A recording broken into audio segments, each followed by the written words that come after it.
It was the perfect moment. A loafable moment.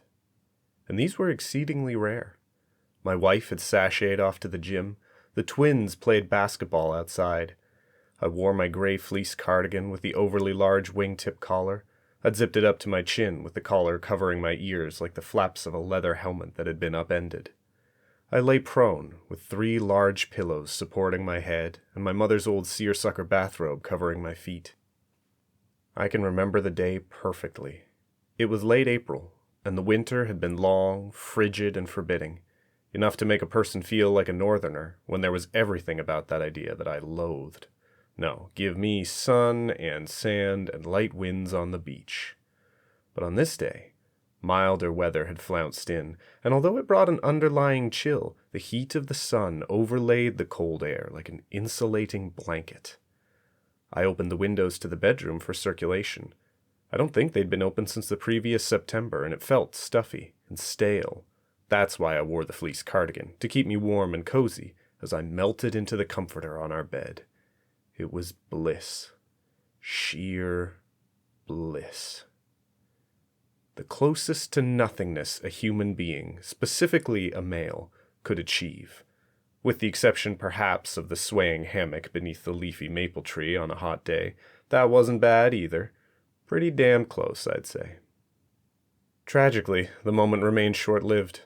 No sooner had I drifted off into unconscious tranquility than I heard a fiddling with the lock, and the front door swung open with a bang. Basketballs bounced in cacophonic rhythm on the ceramic tile floor in the hall. Their voices had deepened with the onset of puberty, and they didn't so much talk as growl or croak in a verbal assault one might have mistaken for dialogue, interspersed as their conversation was with lyrics from the latest rap ditty that repeated the phrase, "On your feet, motherfucker!" Shit. I kicked the robe away, rolled off the bed, unzipped the fleece cardigan and shrugged it off, leaving it in a heap on the floor. I shoved my feet into some slippers and pounded into the kitchen where the teenage mongrels devoured cookies between gulps of orange juice straight from the jug, passing it between them as if it were a coveted prize. "What happened to basketball?" They shrugged. "It was boring," Nathan said, and then crammed a cookie into his mouth. "Nobody was there," he continued, spitting crumbs and bits of chocolate chip on his t-shirt. His brother, Sean, pointed and laughed at him. We don't get along, he and I. I'd describe our relationship as pointedly tense. My name is Bernard Goldman, and I used to be a writer. Several years ago, I published a book, Spinning Through Time, a semi-autobiographical examination of my family, and my father in particular. My father, Eph Goldman, is now a retired history professor who wrote a seminal work, The Global View. This book has proved extraordinarily popular for decades, and it built and sustained my father's reputation.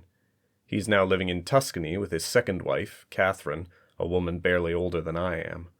Of me, my father would remark sardonically, "At least in this case, history is not repeating itself." That says a lot about our relationship.